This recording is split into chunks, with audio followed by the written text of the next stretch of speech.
Manifesto అనే ఒక programme పెట్టి చంద్రబాబు నాయుడు మేనిఫెస్టోని ప్రజలకు ఒకసారి గుర్తు చేయండి, ఆయన అమలు చేయడం లేదు హామీలు అనే కార్యక్రమాన్ని తీసుకున్నారు.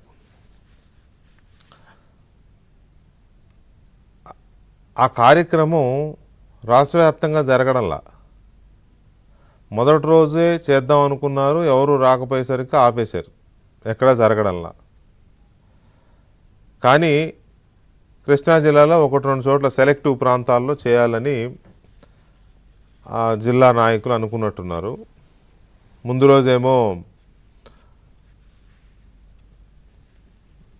మా జిల్లా పార్టీ అధ్యక్షుడు మాజీ మంత్రి పేర్ని నాని ఒక సభలో రప్ప గురించి, లేకపోతే చీకట్లో కన్ను కొడితే లేచిపోవాలి, ఇట్లాంటి వ్యాఖ్యలు చేశారు కదా.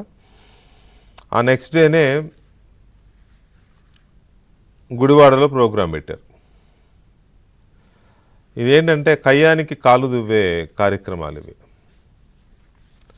గుడివాడలో ప్రోగ్రాం పెట్టారు అనే కారణాలు ఇప్పుడు చెప్తున్నారు, కానీ అసలు అక్కడ ప్రోగ్రాం ఎందుకు పెట్టాల్సి వచ్చింది? ప్రోగ్రాం పెట్టి ఎవరు రెచ్చగొట్టుకున్నారు? అక్కడ ఎందుకు శృతిమించిన కార్యక్రమాలు చేశారు? తెలుగుదేశం క్యాడర్స్ని, జనసేన క్యాడర్స్ని రెచ్చగొట్టేలాగా ఫ్లెక్సీలు పెట్టి అడావుడి చేసింది ఎవరు? ఇవన్నీ ఒక చర్చ అయితే, అక్కడికి జిల్లా పరిషత్ చైర్మన్గా ఉన్న ఉప్పాల హారిక, ఆమె భర్త, ఆయనేమో అనధికారిక చైర్మన్, ఆమెమో అధికారిక చైర్మన్, ఇద్దరు వెళ్ళారు. వెళితే అక్కడ తెలుగుదేశం కార్యకర్తలు అడ్డుకున్నారు, రావద్దనడం కరెక్టా రాంగా అని అంటే, ప్రజాస్వామ్యంలో ఎవరు ఎక్కడికైనా వెళ్ళే అధికారము స్వేచ్ఛ ఉంటుంది, వెళ్ళొచ్చు, వాళ్ళని అడ్డుకోకూడదు.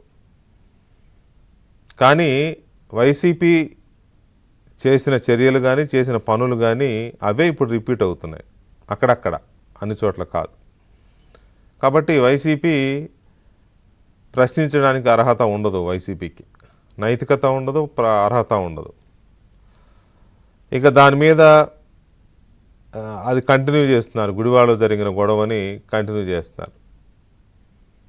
దాని మీద అప్పటికప్పుడే పేర్ని నాని అదే రోజు ఒక పెద్ద కుట్ర పన్నాలనే ప్రయత్నం చేశారు. బీసీ మహిళలను అడ్డుకున్నారనే సాకు చూపించి రాష్ట్ర వ్యాప్తంగా రెచ్చగొట్టాలని ఫోన్ మాట్లాడింది, అది బయటకు వచ్చింది. మళ్ళీ ఇవాళ జగన్మోహన్ రెడ్డి ప్రెస్ మీట్ పెట్టి నా చెల్లి హారికని అలా అడ్డుకుంటారా, అలా మహానటి అని అవమానిస్తారా, ఇలాంటి రకరకాల మాటలు ఆయన మాట్లాడాడు.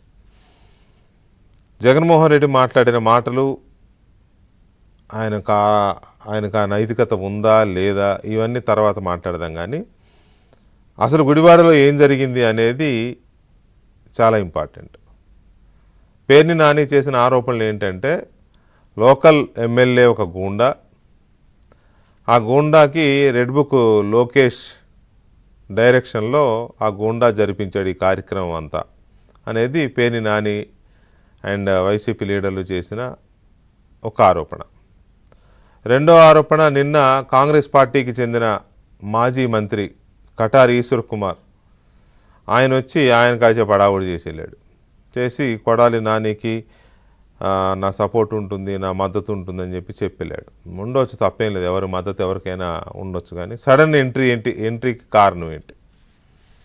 సో ఇలాంటి అంశాలు కొన్ని గుడివాడకు సంబంధించిన రాజకీయం ఉంది. గుడివాడలో జరిగిన దానికి సంబంధించి మనతో మాట్లాడడానికి స్థానిక టీడీపీ శాసనసభ్యులు వెనిగళ్ల రాము గారు లైవ్లో ఉన్నారు. ఆయనతో